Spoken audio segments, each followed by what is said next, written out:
Please कोई ऐसा चमत्कार कर दो, कुछ ऐसा कि जब मैं अपनी आंखें खोलूं तो मेरे सामने ही पूरी दुनिया हो। विक्रांत का गुस्सा फूट पड़ता है।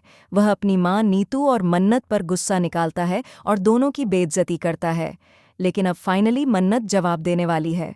जी हाँ दोस्तों, सीरियल मन्नत का आने वाला ट्रैक बेहद ज़बरदस्त और धमाकेदार होने वाला है। कहानी में आप देख रहे हैं कि लोहरी के फंक्शन में आखिरकार विक्रांत की नज़र मन्नत पर पड़ ही जाती है। वहीं दूसरी तरफ जैसे ही नीतू को एहसास होता है कि उसका बेटा उसके आसपास है, वह बेहद खुश हो जाती है और फाइनली व्हील चेयर से उठ खड़ी होती है। जी हाँ, वही पल जिसका नीतू को लंबे समय से इंतज़ार था। बेटे से मिलने की खुशी में नीतू अपने पैरों पर खड़ी हो जाती है और विक्रांत के पीछे पीछे जाती है। अब आपको बता दें कि लोहरी के फंक्शन में जब विक्रांत मन्नत को देखेगा तो उसके चेहरे पर साफ गुस्सा नजर आएगा। लेकिन तभी अचानक नीतू बेहोश हो जाती है, जिसके बाद मन्नत उन्हें संभालने के लिए आगे बढ़ती है।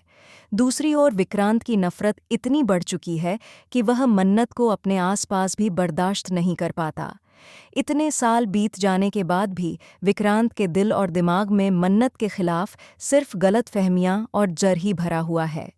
आने वाले ट्रैक में दोस्तों आपको देखने को मिलेगा कि मन्नत और विक्रांत एक दूसरे के करीब आते नजर आएंगे।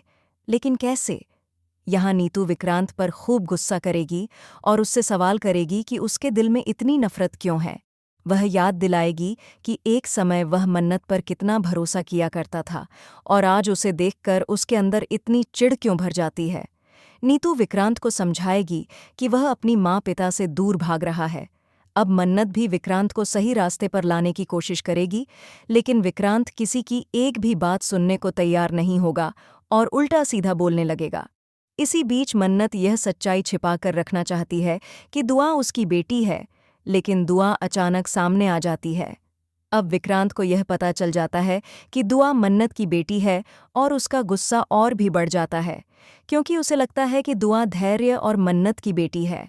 ऐसे में देखना बेहद दिलचस्प होगा कि क्या कभी ये गलतफहमियां दूर हो पाएंगी, क्या मन्नत और विक्रांत एक हो पाएंगे या नहीं। अपनी राय हमें कमेंट में ज़रूर बताइए और अगर आप चाहते हैं कि नीतू जल्द से जल्द ठीक हो जाए तो कमेंट करना न भूलें। ऐसी ही टीवी की लेटेस्ट अपडेट्स के लिए चैनल को सब्सक्राइब ज़रूर करें।